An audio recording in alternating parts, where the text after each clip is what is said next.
அழைக்கிறான் மாதவன்.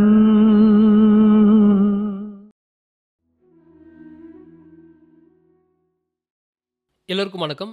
இந்த வாட்டி மகா சிவராத்திரி 26/2/2025 அன்னைக்கு புதன்கிழமை, அதாவது நாளைக்கு நடக்க இருக்குது. நீங்கள் என்னுடன் சேர்ந்து இந்த சிறப்பு தியானம் செய்யணும் அப்படின்னு சொல்லி விருப்பப்பட்டீங்கன்னா லிங்க் டிஸ்கிரிப்ஷன்லையும் அண்ட் ஃபஸ்ட் கமெண்ட்லையும் இருக்குது. கிளிக் பண்ணி ஜாயின் பண்ணிக்கலாம். அன்னைக்கு தினத்தில் என்னென்ன மாதிரியான விஷயங்களை பார்க்க போகிறோம்னா, சிறப்பு தியானம் பண்ண போகிறோம், ஆன்மீக சொற்பொழிவு நடத்த போகிறோம், அதே மாதிரி வந்து பார்த்தீங்கன்னா வாட்டர் மேனிஃபெஸ்டேஷனும் பண்ண போகிறோம். ஸோ நீங்களும் என்னுடன் சேர்ந்து பயணிக்கலாம். லிமிட்டட் சீட்ஸ் மட்டும்தான். கிளிக் பண்ணி ஜாயின் பண்ணிக்கிங்க.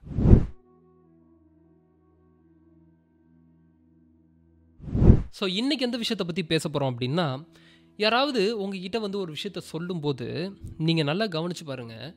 அந்த ஒரு விஷயம் உங்களுக்குள்ளே இருக்கக்கூடிய மிஸ்டேக்ஸ் அப்படின்னு சொல்லி உங்களுக்கு தெரிஞ்சாலுமே அந்த ஒரு இடத்துல நம்ம டிஃபெண்ட் பண்ணுவோம். இப்போது அந்த மாதிரியான ஒரு இடத்துல ஏன் டிஃபெண்ட் பண்ணுறோம் அப்படின்னு சொல்லி பார்த்தீங்கன்னா, நல்லா கவனித்து பாருங்கள். அது உங்களோட ஒரு குற்ற உணர்ச்சி தான். அந்த ஒரு குற்ற உணர்ச்சி ஒரு ஈகோவை டச் பண்ணும். ஸோ அந்த ஈகோவை டச் பண்ணுறதுனால உங்களை நீங்கள் விட்டே கொடுக்க மாட்டீங்க. எப்பயுமே நம்ம விட்டே கொடுக்க மாட்டோம். அதனால் அந்த இடத்துல ஒரு பிரச்சனையை நீங்கள் ஆட்டோமேட்டிக்காக க்ரியேட் பண்ணுவீங்க. நான் அப்படிப்பட்ட ஒரு பர்சன் கிடையாது, நீங்கள் என்ன இப்படி நினச்சிட்டிங்களா, என்னென்ன நீங்கள் எப்படி ஃபீல் பண்ணிட்டீங்களா, ஆனால் உங்களுக்குள்ளேருந்தே ஒன்று உள்ளே சொல்லும், நீ அப்படிப்பட்ட ஒரு பர்சன் தான். இப்போது ஒரு திருடங்கிட்ட போய் நீங்கள் வந்து கேட்குறீங்களா, திருடினியா அப்படின்னு சொல்லி கேட்டிங்கன்னா, நான் ஏன் திருடுறேன், நீங்கள் வந்து என்ன செக் பண்ணி பாருங்கள், என்ன நீங்கள் இப்படிலாம் பேசுகிறீங்க, நான் அப்படிப்பட்ட ஒரு பர்சன்லாம் கிடையாது, என்னங்க அப்படின்னு சொல்லி அப்படின்னு ரொம்ப எதிர்த்து தான் பேசுவானே தவிர ரொம்ப காமாவே ஹேண்டில் பண்ண மாட்டான். ஆனால் நீங்கள் இதே வந்து ஒரு திருடாதவங்கிட்ட நீங்கள் கேட்டிங்கன்னா, நான் எங்கே எடுக்க போகிறேன், நீங்கள் வேணால் வந்து என்னை செக் பண்ணிக்கிங்க இப்படின்ற மாதிரி தான் பேசுவான். இது வந்து பர்சன்டேஜ் நீங்கள் சொல்லலாம், இல்லைங்க அப்படிப்பட்ட ஒரு பர்சனாக இருந்தாலுமே கேட்டவுடனே ஒரு கோபம் வரும்ல அப்படின்னா வரும், இல்லைன்னு சொல்லி சொல்ல. ஆனால் எடுத்தவனுக்கு தான் ரொம்ப குற்றம் ஜாஸ்தியாக இருக்கும். அதனால தான் குற்றம் உள்ள நெஞ்சே குறுகுறுக்கும் சொல்லி சொல்லுவாங்கள்ல, அதுதான் காரணம். இப்போ ஒரு திருடினவங்கிட்ட போய் கேட்டிங்கன்னா ஒரு பதட்டத்தில் பேசுவான். இவங்க வந்து ஒரு பதட்டத்தில் பேசுவாங்களா அப்படின்னா பதட்டம் இருக்காது. அப்போது இந்த இடத்துல ஏன் அந்த ஒரு பதட்டம் உண்டாகுதுன்னா அந்த ஒரு கில்ட் ஃபீல்னால தான். நீங்கள் அதை எடுத்துருக்கீங்க, அது உங்களுக்குள்ளே இருக்குன்றது தெரியுது. அதனால தான் உங்களுக்கு அந்த இடத்துல ஒரு டிஃபெண்ட் பண்ணுறதுக்கே ரொம்ப முயற்சிக்கிறீங்க. இப்போது நீங்கள் ஒருத்தவங்களோட வீட்டுக்கே போகக்கூடாதுன்னு சொல்லி சொல்கிறாங்கன்னு வைங்களேன். நீங்கள் அன்றைக்கி வேறு ஏதாவது ஒரு இடத்துல இருந்து தான் வந்திருப்பீங்க. அப்படி வந்திருக்கும்போது அந்த ஒரு பர்சன் உங்ககிட்ட கேட்குறாங்க, அங்கேயா போயிட்டு வரீங்க அப்படின்னா, இல்லையே நான் இங்கே தான் போயிட்டு வரேன் அப்படின்னு சொல்லி நார்மலாக சொல்லியிருப்பீங்க. ஆனால் நீங்கள் அதே ஒரு சினாரியோவை திருப்பி பாருங்கள். உண்மையாகவே அந்த பர்சன் வீட்டுக்கு தான் நீங்கள் போயிட்டு வந்தீங்க அப்படின்னா இந்த பர்சன் நார்மலாக தான் கேட்டிருப்பாங்க, அங்கேயா போயிட்டு வரீங்க அப்படின்னு சொல்லி கேட்டிருப்பாங்க. ஏன் அங்கே போகக்கூடாதா, நான் என்னை பார்த்தா என்ன அப்படியே தெரியுது, நான் என்ன எப்பயுமே அங்கே போயிட்டு வந்துட்டு இருக்கேனா அப்படின்னு சொல்லி நீங்கள் ரொம்ப அதை வாய்ஸ் ரைஸ் பண்ணி பேசுவீங்க. இப்போது அதே வார்த்தையை தான் நீங்கள் போயிட்டு வராதப்போ கேட்ட ஒரு மாதிரியும், நீங்கள் போயிட்டு வந்ததுக்கப்புறம் கேட்ட ஒரு மாதிரியும். ஆனால் இந்த பர்சன் நார்மலாக எப்பயுமே கேட்குற மாதிரி தான் கேட்டிருப்பாங்க. ஆனால் நீங்கள் அதுக்கு பதிலளிக்கக்கூடிய ஒரு விஷயமே மாறும். என்ன காரணம்னா அது உங்களுக்குள்ளே இருக்கக்கூடிய ஒரு கில்ட்டு தான். இப்போது நீ காலையில் எழுந்திரிக்கவே மாட்டேற, உன்னோட வேலையை நீ வந்து ஒரு எஃபெக்டிவாக ஒர்க் பண்ண மாட்டேற அப்படின்னு சொல்லி யாராவது உங்ககிட்ட சொன்னாலோ, இல்லை நீங்கள் ஒரு ஆஃபீஸில் உங்களோட கொலீக் யாராவது சொன்னாங்களோ, இல்லை உங்கள் மேனேஜரோ ஹெச்ஆரோ சொன்னாங்கனாலோ நீங்கள் அதை டிஃபெண்ட் பண்ணுவீங்க. என்ன நான் அப்படிப்பட்ட இருக்கிறேன், நான் எவ்வளோ வேலைகளை நான் பார்க்குறேன், காலையில் நான் சீக்கிரமாக பர்ஃபெக்டான ஒரு டைமிங்க்கு வரேன், அந்த பர்சன்லாம் வந்து பர்ஃபெக்டாக வர மாட்டாங்க, ஆனால் நான் ரொம்ப பர்ஃபெக்டாக தான் வரேன், டைமிங்கில் எந்த ஒரு மிஸ் மேட்சுமே இல்லாமல் கரெக்டாக வரேன், கரெக்டாக போகிறேன், ஆனால் நீங்கள் என்ன பார்த்து சொல்கிறீங்களே அப்படின்னு சொல்லி உங்களுக்குள்ள ஒரு விஷயம் தூண்டும். ஆனால் பின்னாடி நல்லா கவனித்து பார்த்தீங்கன்னா உண்மையாகவே உங்களுக்கு உள்ளே சொல்லும், நீ வந்து அந்த இடத்துல கரெக்டாக ஹேண்டில் பண்ணல, நீ எஃபெக்டிவாக ஒர்க் பண்ணல. ஆனால் உனக்கு பின்னாடி கரெக்டாக டைமில் வராதவங்க கூட அந்த வேலையை கரெக்டாக முடிச்சுட்டு போகிறான், ஆனால் நீ முடிச்சுட்டு போகலன்னு உங்களுக்கு சொல்லும். ஆனால் இங்கே என்னென்னா உங்களுக்கு அந்த ஒரு கில்ட் ஃபீல் ஆகுறதுனால நான் டைமிங் கூடலாம் நான் மேட்ச் பண்ணுவேன், நான் டைமிங்லாம் கரெக்டாக தானே வரேன், அவன் டைமிங் கூட கரெக்டாக வர்றதில்ல, அப்போ நான் வந்து இந்த இடத்துல இப்படி இருக்கிறேன்னு சொல்லி உங்களுக்கு இருக்கக்கூடிய அந்த ஒரு குற்ற உணர்ச்சி அவங்ககிட்ட ஒரு டிஃபெண்ட் பண்ண வைக்குது. அப்போ இதே தான் ரிலேஷன்ஷிப்லேயும் நிகழுது. இப்போ ஒரு மனைவி கணவன் கிட்ட போயிட்டு நீங்கள் என் கூட வந்து அதிகமாக டைமே ஸ்பெண்ட் பண்ண மாட்டீங்க அப்படின்னு சொல்லி சொன்னாலும், நீங்கள் என்னைக்காவது எனக்கு ஒரு கிஃப்டாவது வாங்கி கொடுத்துருக்கீங்களா அப்படின்னு சொல்லி கேட்டாலுமே உடனே கணவன் என்ன சொல்லுவார்னா, நான் ஏன் உங்களோட டைமே ஸ்பெண்ட் பண்ணுறது இல்லையா, நான் தான் வீட்டுக்கு வந்ததுக்கப்புறம் நான் என்ன ஒரு 1/2 மணி நேரம் உங்ககிட்ட பேசிட்டு தானே படுக்கிறேன் அப்படின்னு சொல்லி சொல்லுவார். ஆனால் அவருக்கு தெரியும் உண்மையாகவே நம்ம டைம் ஸ்பெண்ட் பண்ணுறது இல்லை அப்படின்னு சொல்லி. நீங்கள் என்னைக்காவது எனக்கு ஒரு சின்னதாக கிஃப்டாவது பண்ணியிருக்கீங்களா அப்படின்னு சொல்லி கேட்பாங்க.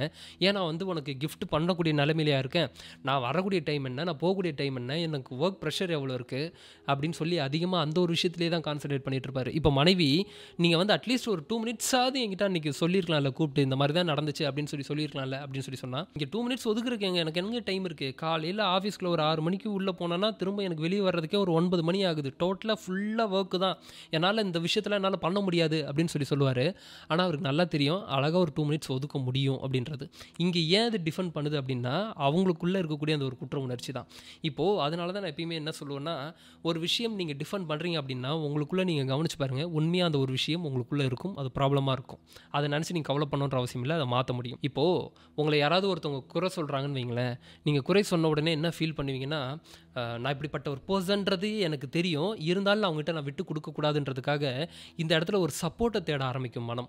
இப்போ யாராவது நீ ரொம்ப செல்ஃபிஷாக இருக்க அப்படின்னு சொல்லி சொல்கிறாங்கன்னா, உண்மையாகவே நீங்கள் செல்ஃபிஷாக இருந்தால் கூட, ஆனால் நான் செல்ஃபிஷ் இல்லைன்னு சொல்லி இன்னொருத்தரோட வாயிலிருந்து கேட்கணும்னு சொல்லி நீங்கள் விருப்பப்படுவீங்க. அப்போது இப்படிப்பட்ட ஒரு பர்சன் என்னை செல்ஃபிஷ்னு சொன்னதுக்கப்புறம் இங்கேருந்து நான் கட் ஆகி திரும்ப இன்னொருத்தர்கிட்ட போய் நான் அந்த ஒரு விஷயத்த சொல்லுவேன், என்னை இப்படி சொல்லிட்டாங்க அப்படின்னு சொல்லும்போது, ஆமாடா சில இடத்துல நீயும் செல்ஃபிஷாக தான் இருக்க அப்படின்னு அவங்க சொன்னாங்கன்னா, இன்னொரு பர்சன் சொன்னாங்கன்னா, அவங்ககிட்ட இருந்து திரும்ப கட் ஆகி இன்னொருத்தர்கிட்ட போய் நம்ம சொல்லுவோம், யார் வாயில் இருந்தாவது நீ செல்ஃபிஷ் இல்லை அப்படின்னு சொல்கிற ஒரு வார்த்தையை கேட்டுற மாட்டோமா அப்படின்ட்டு. இப்போ யாராவது ஏய் நீ என்னடா செல்ஃபிஷ், நீ எப்படிலாம் பட்ட ஒரு பர்சனாக இருக்கிற, எப்படிலாம் யார் யாருக்கு என்னென்ன பண்ணியிருக்கிற, நீ அவருக்கு என்ன பண்ணியிருக்க அப்படின்னு சொல்லி யாராவது சொல்லும்போது அந்த இடத்துல உங்களோட மனம் அங்கே சந்தோஷப்பட ஆரம்பிக்கும். ஏன்னா நீங்கள் ஆல்ரெடி கில்ட்டாக ஃபீல் பண்ணுறீங்க. அந்த ஒரு கில்ட்டை இன்னொருத்தர் சொல்லும்போது அங்கே ஈகோ டச் ஆகுது. அந்த ஈகோ டச் ஆகுறதுனால அது உங்களால் ஏற்றுக்கவே முடியறதில்ல. ஸோ இந்த மாதிரியான விஷயங்கள்லேருந்து நான் எப்படி வெளியே வர்றது அப்படின்னு சொல்லி பார்த்தீங்கன்னா, ஃபஸ்ட்டு அக்செப்ட் பண்ண ஆரம்பிக்கணும். ஸோ உங்களோட இந்த ஈகோ இருக்கு இல்லையா, நான் இவ்வளோ பெரிய ஆள் அப்படின்னு சொல்லி இருக்கு இல்லையா, அது எப்போ நீங்கள் விடுறதுக்கு தயாராக இருக்கிறீங்களோ, விடுறதுனா எல்லா இடத்துலையும் சொல்ல அதுக்குண்டான ஒரு மீட்டர் இருக்குது.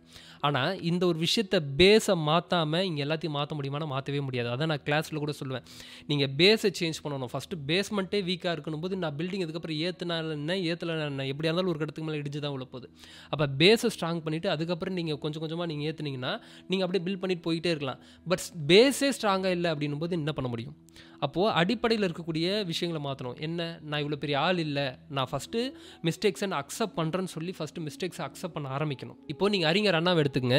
ஸோ அவர் சிஎம்மாக இருக்கக்கூடிய காலகட்டத்தப்போ அவர் மேடையில் ஏறி மக்களுக்கு ஏதாவது ஒரு விஷயத்தை பேசும்போது என்னென்ன மாதிரி விஷயங்கள்லாம் நடந்திருக்கு, ஸோ என்ன மாதிரி விஷயங்கள்லாம் பண்ணணும் அப்படின்னு சொல்லி மக்கள்கிட்ட நம்ம பேசும்போது வேறு யாராவது ஆப்போசிட் பார்ட்டியை பேச சொல்லுவார். அப்போ ஆப்போசிட் பார்ட்டியை பேசும்போது நீங்கள் இந்த மாதிரி விஷயங்கள்லாம் தவறு பண்ணுறீங்க, ஸோ நீங்கள் இந்த மாதிரி விஷயங்கள்லாம் நீங்கள் சொல்லிட்டு பண்ணல, இல்லை இந்த மாதிரி விஷயங்கள்லாம் இங்கே மக்களுக்கு நீங்கள் கொடுக்கல அப்படின்னு சொல்லி யாராவது சொன்னாங்கன்னா அதை இமீடியட்டாக ரெக்டிஃபை பண்ணுவார். என்ன காரணம்னா அந்த மிஸ்டேக்ஸை கூட இருக்கக்கூடியவன் சொல்ல மாட்டான், அதே மாதிரி பண்ணக்கூடிய நானே அதை ஃபீல் பண்ண மாட்டேன். ஆனால் ஆப்போசிட்லேருந்து பார்க்கக்கூடியவன் அந்த மிஸ்டேக்ஸை ஃபீல் பண்ணுவான்.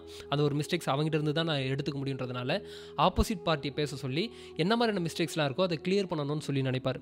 இப்போது இந்த இடத்துல மிஸ்டேக்ஸை எடுத்துகிட்டு யார் கிளியர் பண்ணணும்னு சொல்லி நினைக்கிறாங்களோ அவங்களால தான் அந்த ஒரு விஷயத்தை மாற்றிக்க முடியும். இப்போது அவன் என்னையே குறை சொல்கிறான் அப்படின்னு சொல்லி அந்த ஈகோவை நான் டச் பண்ணுறதை நான் ஃபீல் பண்ணிகிட்டே இருந்தேன் அப்படின்னா இந்த இடத்துல என்னால் மாற்றிக்க முடியாது.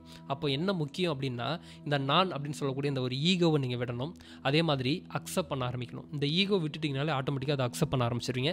இப்படி அக்செப்ட் பண்ண ஆரம்பிச்சிட்டிங்கன்னா ரிலேஷன்ஷிப்பில் இருந்து அதுக்கப்புறம் உங்களோட வாழ்க்கை ரொம்ப சூப்பராக இருக்கும். எல்லா இடத்துலையுமே ரொம்ப சூப்பராக இருக்கும். நான் சின்ன விஷயம் தான் சொல்லுவேன் கிளாஸில், சின்ன சின்ன விஷயங்களை அப்ளை பண்ணும்போது அவங்களோட வாழ்க்கையில் பெரிய பெரிய மாற்றங்கள் உண்டாகுது. இப்போ எல்லா இடத்துலையும் இந்த மாதிரியான ஒரு விஷயத்தை அக்செப்ட் பண்ணுங்க அப்படின்னு சொல்லி சில டாஸ்க் கொடுப்பேன். அவங்களோட வாழ்க்கையில் அதை அப்ளை பண்ணி அந்த டாஸ்க்கை கம்ப்ளீட் பண்ணும்போது ஒரு மாதிரி சந்தோஷமாக ஃபீல் பண்ணுவாங்க. ஆனால் குறைகள் அவங்ககிட்ட தான் இருக்கும். ஆனால் அந்த குறையை அவங்க ஏற்றுக்கும் போது வேறு மாதிரியான ஒரு மனநிலை கிரியேட் ஆகுது. ஸோ இந்த ஒரு விஷயத்தை புரிஞ்சுங்க. இந்த டிஃபெண்ட் பண்ணுறதுக்கான காரணமே நீங்கள் உங்ககிட்ட அந்த குறையை நீங்கள் ஃபீல் பண்ணியிருக்கீங்க. அப்போது யார்கிட்ட நீங்கள் டிஃபெண்ட் பண்ணுறீங்கன்னா உண்மையாகவே அந்த குறை என்கிட்ட இருக்கான்னு சொல்லி யோசிச்சு பாருங்கள். அதற்கு உண்டான ஒரு வழி பிறக்கும். ஸோ நீங்கள் எந்தெந்த மாதிரியான இடத்துல டிஃபெண்ட் பண்ணியிருக்கிறீங்க அப்படின்றத கமெண்ட் செக்ஷனில் கமெண்ட் பண்ணுங்கள். மீண்டும் இதே மாதிரி அடுத்த வீடியோவில் சந்திப்போம். நன்றி, வணக்கம்.